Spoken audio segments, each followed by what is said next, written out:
Hola, buenas tardes. ¿Sí? ¿Se oye bien?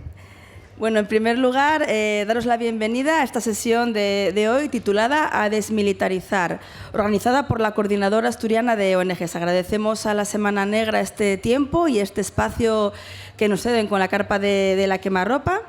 Y también a Canchaca y Librería Revoltosa Libros y Café, donde nos veremos luego a las 7 para seguir profundizando en este debate, ¿no? de cómo nos educan para asumir la guerra y la violencia.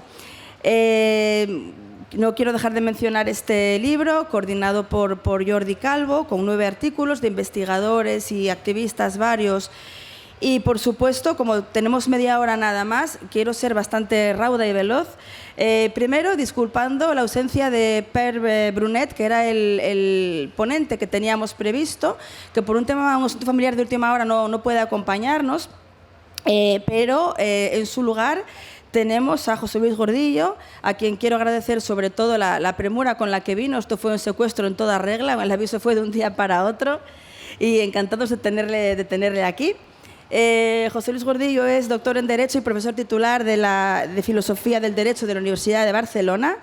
Hace su investigación por la paz en la crítica del imperialismo antiterrorista y humanitario, entrecomillados ambos términos, occidental, la historia del pensamiento pacifista y la no violencia como herramienta de transformación social, especializado en la OTAN y en la guerra de Ucrania. Tiene varias publicaciones. Una de ellas lleva por título De la guerra de Irak a la guerra de Ucrania. Y bueno, por ahí queríamos plantearle una primera pregunta, una primera reflexión, ¿no? El otro día en tertulia radiofónica con su compañero, con Per Brunet, hablábamos precisamente del no a la guerra, ¿no? Tan masivo en el 2003, cuando la guerra de Irak, y sin embargo, como ahora, 20 años más tarde, parece que la respuesta ciudadana es más tibia, ¿no? O hay, no sé, una mayor desafección o algo así. ¿Qué ha pasado en estos 20 años? ¿Qué crees tú que ha pasado, José Luis? Pues bueno, buenas tardes a todos. En primer lugar, estoy encantado de estar aquí en Gijón y en esta Semana Negra dedicada a la novela policíaca. Me encanta la novela policíaca, o sea que estoy fantásticamente bien. Y o sea que agradezco a Pere Brunet que no haya podido venir y así he venido yo.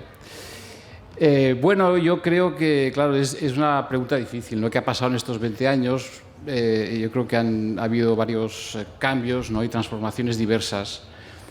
Yo creo que a falta de un estudio sociológico muy serio, ¿no? De un sondeo muy bien hecho, preguntándole a todo el mundo, oiga, ¿qué piensa ahora? ¿Qué piensa sobre esto y sobre aquello? Pues yo quisiera dar una respuesta un poco especulativa. Yo creo que ha pasado fundamentalmente dos cosas. Una, que en estos 20 años hemos pasado de un mundo unipolar a un mundo multipolar.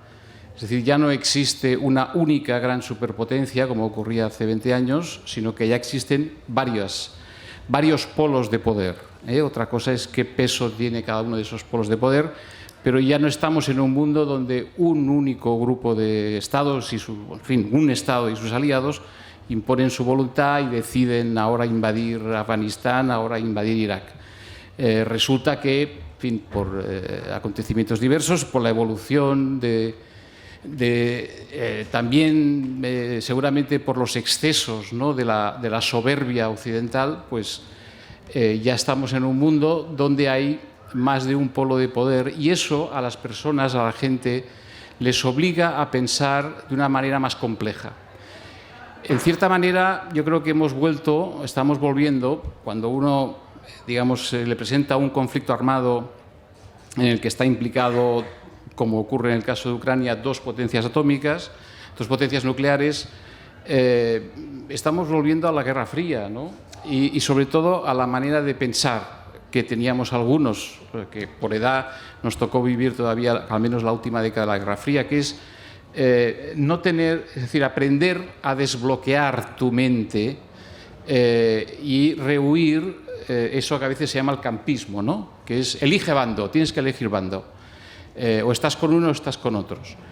En los años 80 del siglo pasado, yo recuerdo a Edward Palmer Thompson, un gran historiador y un gran pacifista, que vino a Barcelona a unas jornadas y nos dijo: lo primero que tenéis que hacer es desbloquear vuestras cabezas. Es decir, no tenéis que adheriros, no tenéis que mostrar una adhesión incondicional a ninguno de los dos bloques. Tenéis que reafirmar unos principios frente a esos dos bloques y exigirle a esos dos bloques una determinada posición, ¿no? Que entonces era pues, la distensión, el desarme, etc. Claro, eso yo creo que no es fácil, ¿no? Hace 20 años pues, era más simple, por decirlo así, ¿no? Ahora es más complicado.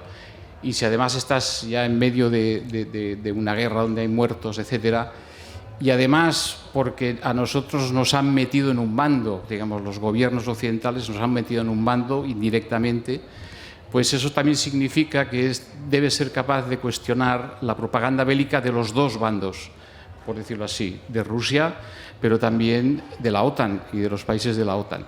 Y eso no siempre es fácil. Después yo diría otro también un poco especulativamente. Yo creo que también los gobiernos de la OTAN han refinado mucho su sistema de propaganda, ¿no?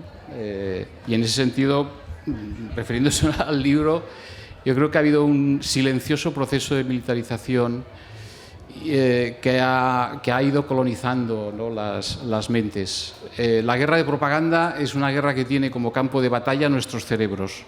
Sí, está dirigida a conquistar nuestras mentes y nuestros corazones, ¿no?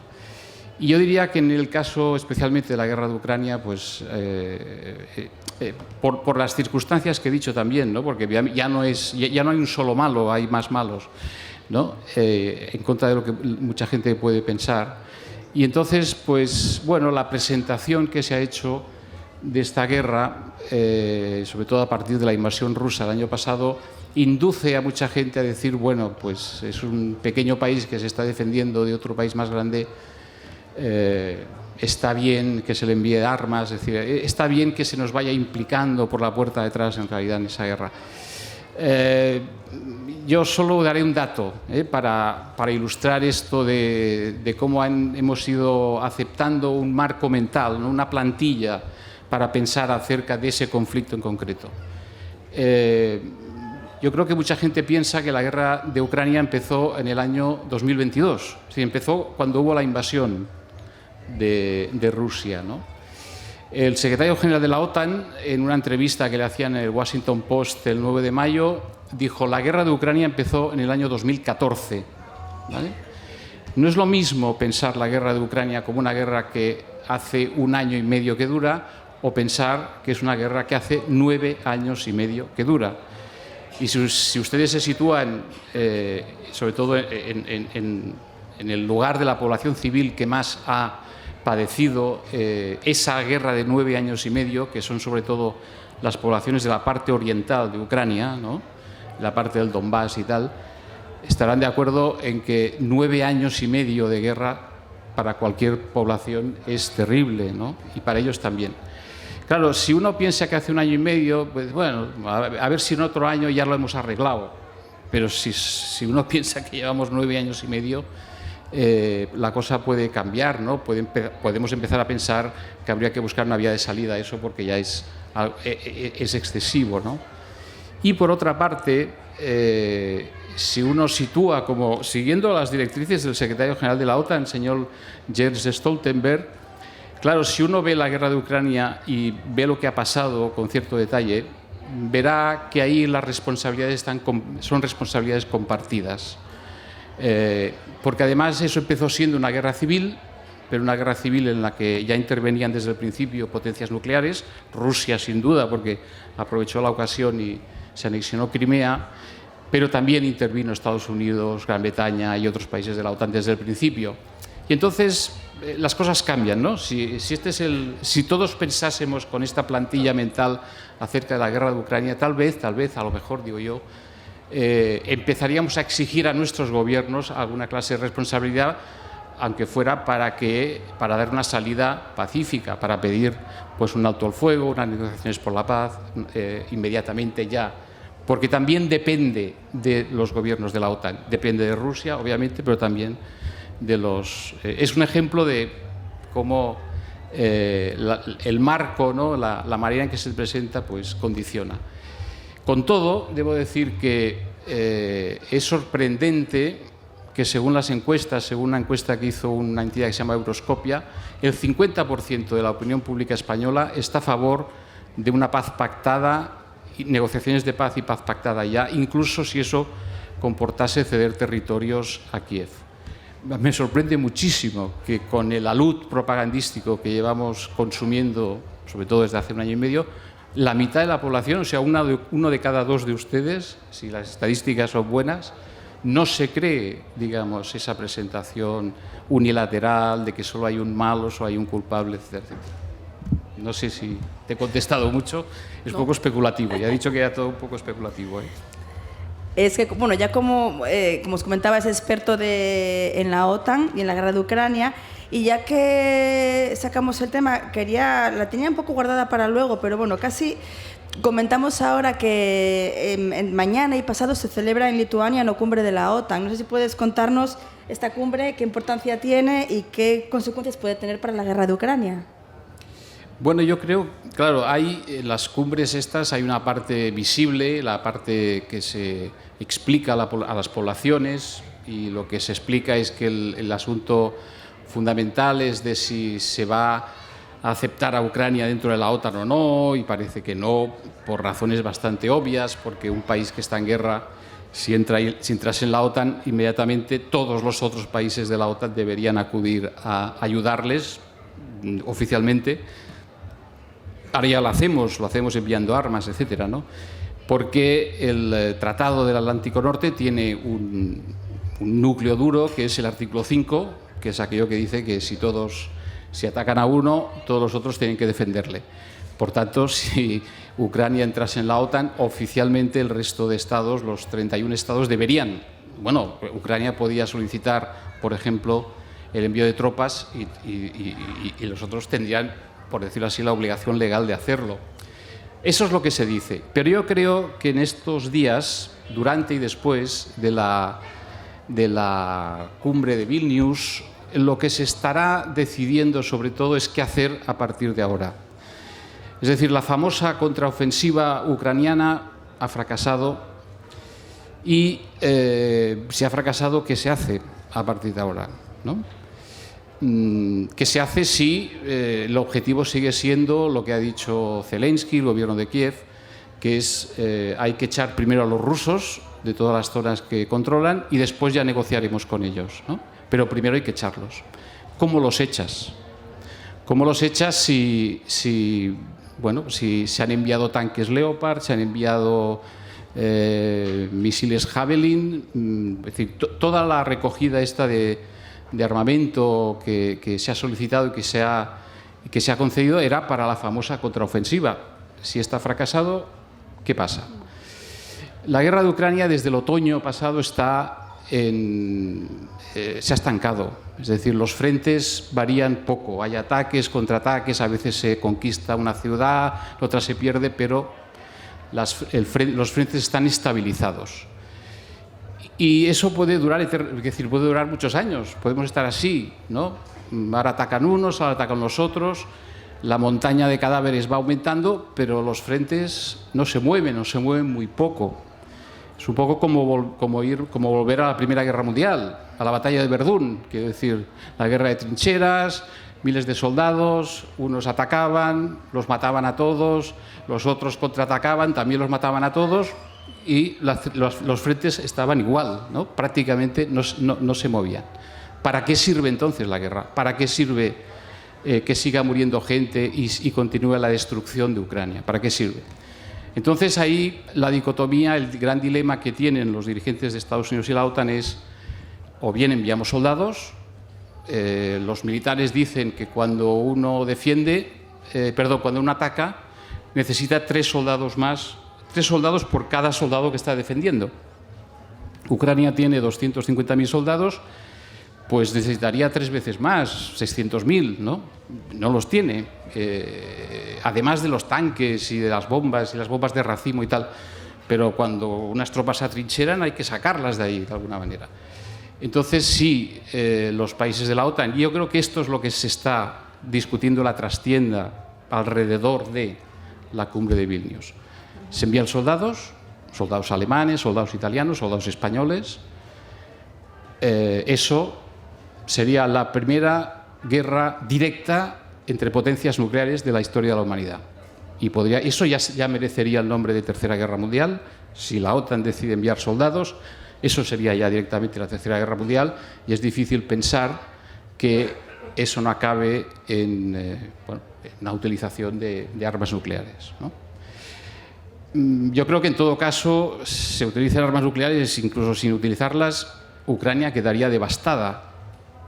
Entonces, tú no liberas nada, no liberas ningún territorio que quede absolutamente yermo. Es decir, un país que hay que reconstruirlo de arriba abajo, ¿no? Sería una situación contrafinalística, ¿no? Es decir, haces algo para conseguir un objetivo y lo que consigues es lo contrario. Si esa opción no parece viable, y hay, digamos, algunos especialistas del Pentágono que ya lo han dicho eso no es una opción, pues entonces tienes que pensar en negociaciones de paz, ¿no? Negociaciones de paz, diciéndole a Kiev, a Zelensky: mira, Zelensky, no vamos a enviar soldados, tienes que negociar. No queremos nuestra soberanía, nuestra dignidad, esto es una injusticia tremenda. Bien, pues se te acaba la ayuda económica, se te acaba la ayuda militar y vas a continuar tú solo, ¿no? ¿Cuánto tiempo aguantaría el gobierno de Kiev sin la ayuda económica y la ayuda militar occidental? En este momento la ayuda económica es vital. Yo creo que no aguantaría 3 meses. En 3 meses no podrían pagar el sueldo de los funcionarios. Es decir, esas donaciones, ¿no?, que se presentan generosas, eso crea unas relaciones de dependencia y relaciones de poder. O sea, es relativamente fácil, digamos, obligar a Zelensky y al gobierno de Kiev a negociar, ¿no? Hay un señor que se llama Samuel Sharap, que ha escrito un artículo en Foreign Affairs, y es un señor que es de la corporación RAND, que es un laboratorio de ideas que asesora al Pentágono, y lo ha titulado esa es una guerra que no se puede ganar, ¿vale? Ni los rusos pueden controlar toda Ucrania y los ucranianos no pueden expulsar a los rusos. Si es así, hay que negociar. Y yo creo que estos son los grandes dilemas en torno a los cuales las verdaderas conversaciones, las verdaderas discusiones que va a haber en los próximos días, en la cumbre de Vilnius, a puerta cerrada, y más allá el verano. Digamos, yo creo que esto se va a decidir este verano. Tengo esa sensación. Me arriesgo a ser un profeta que se equivoca estrepitosamente, pero lo veo así. Y aunque al principio ya has dejado caer algo, ¿no?, cuando hablabas del tema de reautoafirmarnos frente a bloques en conflicto, cuéntanos un poco para ti qué es ser, en este escenario que vivimos, qué es ser pacifista en el año 2023, qué implica, qué podemos hacer, cómo reivindicar esto. Bueno, yo creo que ser pacifista en el 2023 es tomarse en serio y comprometerse personalmente con aquella frase del preámbulo de la Carta de Naciones Unidas, que es posible que muchos de ustedes conozcan, ¿no? Aquello que empieza diciendo: nosotros, los pueblos de las Naciones Unidas, no los estados, los pueblos de las Naciones Unidas, decididos a evitar a las generaciones venideras el flagelo de la guerra que 2 veces durante nuestras vidas infligió a la humanidad sufrimientos indecibles. Cuando en 1945 los que se reunieron para aprobar esa carta, que también es un tratado vinculante para todos los estados del mundo, porque prácticamente todos los estados han firmado y ratificado la Carta de Naciones Unidas, cuando dijeron evitar el flagelo de la guerra, no dijeron vamos a evitar el flagelo de la guerra injusta o de la guerra, no sé, bueno, por cualquier motivo bueno. No, evitar el flagelo de toda guerra. Yo creo que es tomarse en serio eso y pensar en las generaciones venideras. Yo creo que ser pacifista en 2023 es tomar conciencia de que si los muchos conflictos que va a haber en el siglo XXI, y sabemos que va a ser un siglo muy conflictivo, entre otras cosas porque estamos ya traspasando los límites de sustentabilidad del planeta y eso seguro que va a provocar muchos conflictos derivados del cambio climático, de la reducción brutal de la biodiversidad, del agotamiento de recursos agotables, como por ejemplo el gas, el carbón, el petróleo, de los cuales se obtiene energía y sin energía no hay actividad económica. Eso va a generar, está generando, ya ha generado, pero seguirá generando muchos conflictos. Si esos conflictos los vamos a solucionar recurriendo frecuentemente a la guerra, estaremos de acuerdo en que el futuro de la humanidad es negrísimo. Es decir, que ese preámbulo yo creo que contiene una gran verdad. En el año 55 se publicó un manifiesto, el manifiesto Russell-Einstein, en el que se decía algo que yo creo que a mí me ha hecho pensar media vida. Hablaba del dilema, el gran dilema, ¿no? Es decir, después del lanzamiento de las bombas de Hiroshima y Nagasaki, es decir, en la era nuclear, que es en la que estamos, hay 9 estados que tienen armas nucleares, 40 estados más podrían tener armas nucleares si lo quisieran. Es decir, hay muchos estados que podrían tener armas nucleares porque tienen materia prima, saben cómo hacerlo. España podría tener perfectamente armas nucleares si hubiera la voluntad política de quererlas. En ese manifiesto se decía la humanidad debe enfrentarse a un dilema, un gran dilema, que ellos calificaban de severo, horrible e ineludible. Yo estos 3 adjetivos le he dado muchas vueltas a lo largo de la vida. Severo, horrible e ineludible. ¿Debemos poner fin a la especie humana o debemos renunciar a la guerra?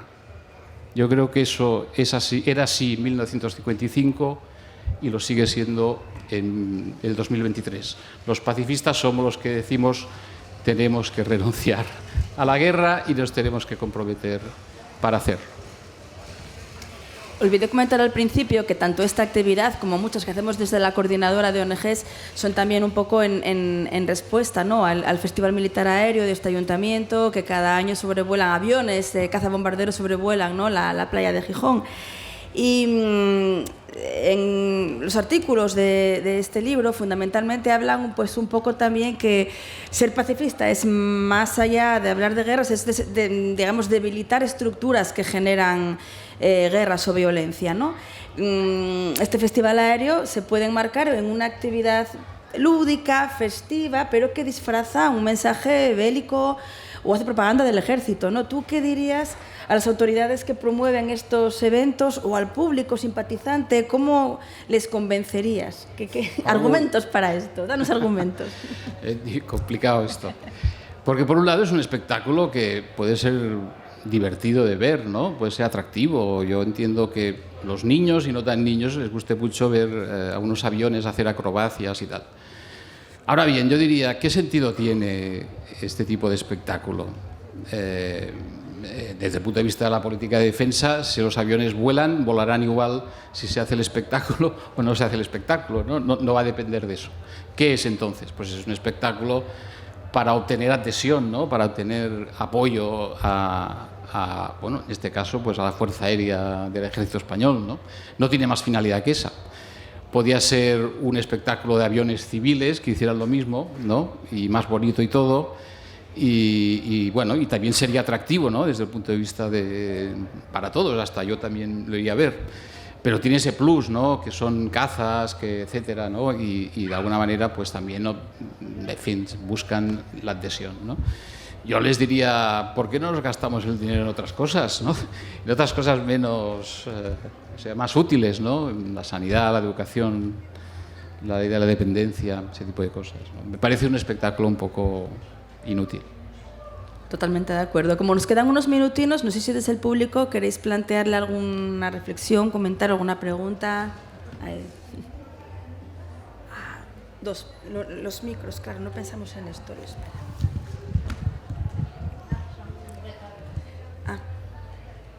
Pero que se hace.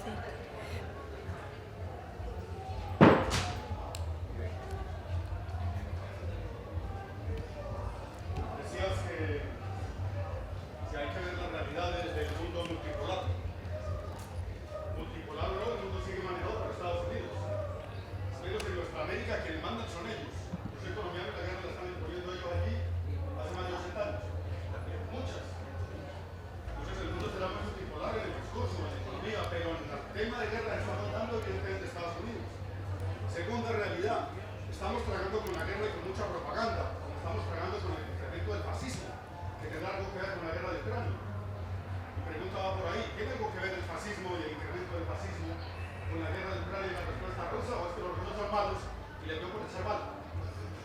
Y lo otro que pregunto es, hay un evidente, pero muy evidente, proceso de deterioro de Estados Unidos como potencia. Estados Unidos es un imperio que cae, es un gigante que va para el suelo. Y esos gigantes no caen solos, arrastran a los que estén con él. Y Europa está como potencia subordinada de ellos. Europa, España, es una potencia subordinada a Estados Unidos. Por mucha soberanía y mucha lectura y mucha equidistancia, son potencias subordinadas. ¿Qué se hace con eso? Y por último, pues estamos frente a una situación en la que guerra no se olvida si no están fuera ni nada de eso, se normalizó la guerra, estamos tragando con eso. 125.000 millones de euros el año entrante España para la guerra. Se pide para salud, se pide para educación, y hay que ver de dónde raspa. Pero tenemos muchísimo dinero para eso.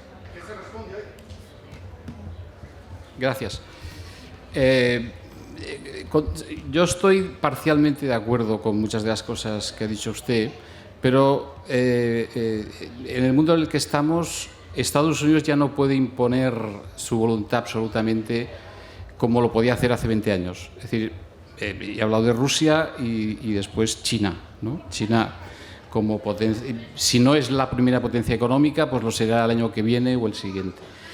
Y eso les está, claro, es verdad que a Estados Unidos eso les está planteando un desafío tremebundo, ¿no? También desde el punto de vista tecnológico, etcétera.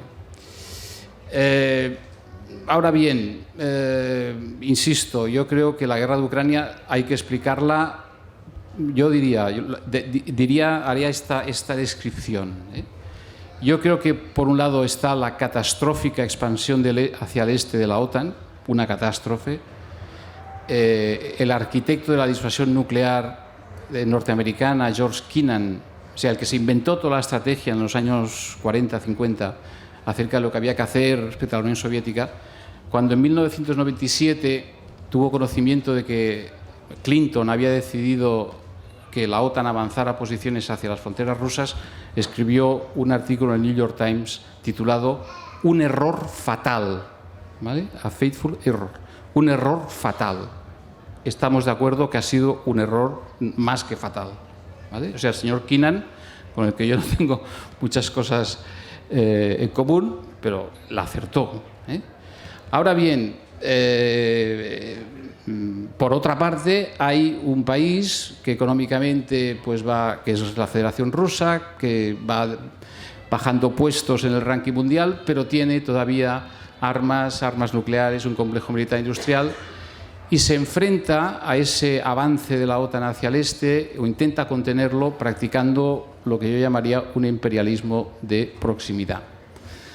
No el tipo de imperialismo que hace Estados Unidos, que puede intervenir en cualquier parte del mundo, sino pues intenta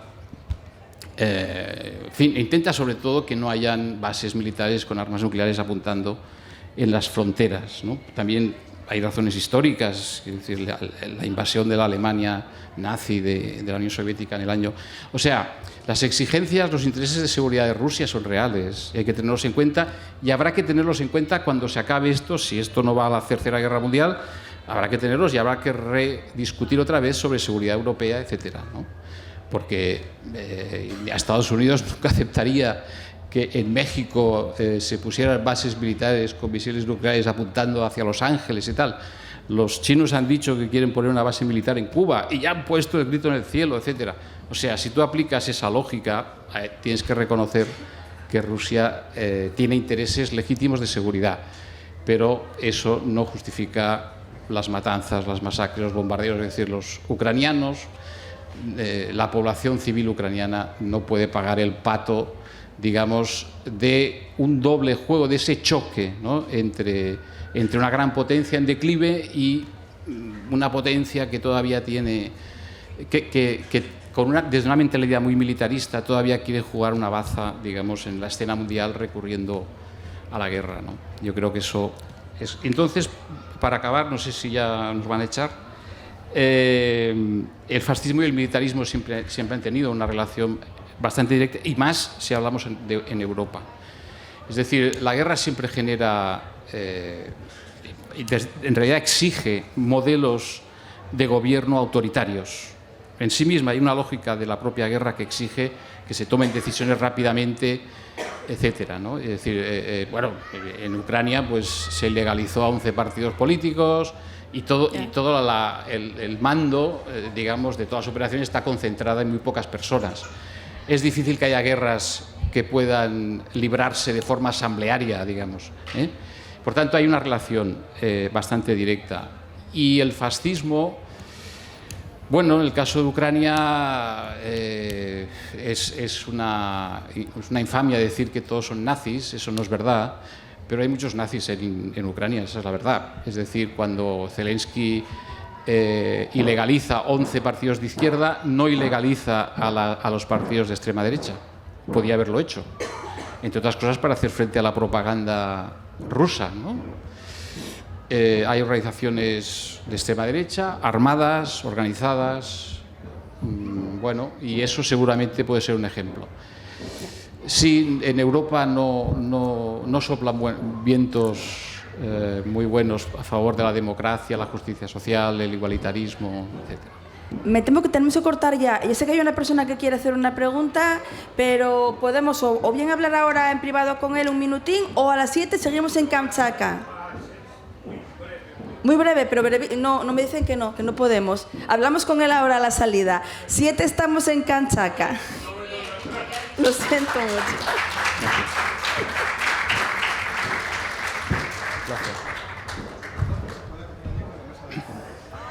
El libro se puede comprar en la mesa del fondo. Este libro que os comentaba al principio, Mentes militarizadas, ¿vale? Dirigido por Jordi Calvo del Centro de Estudios por la Paz.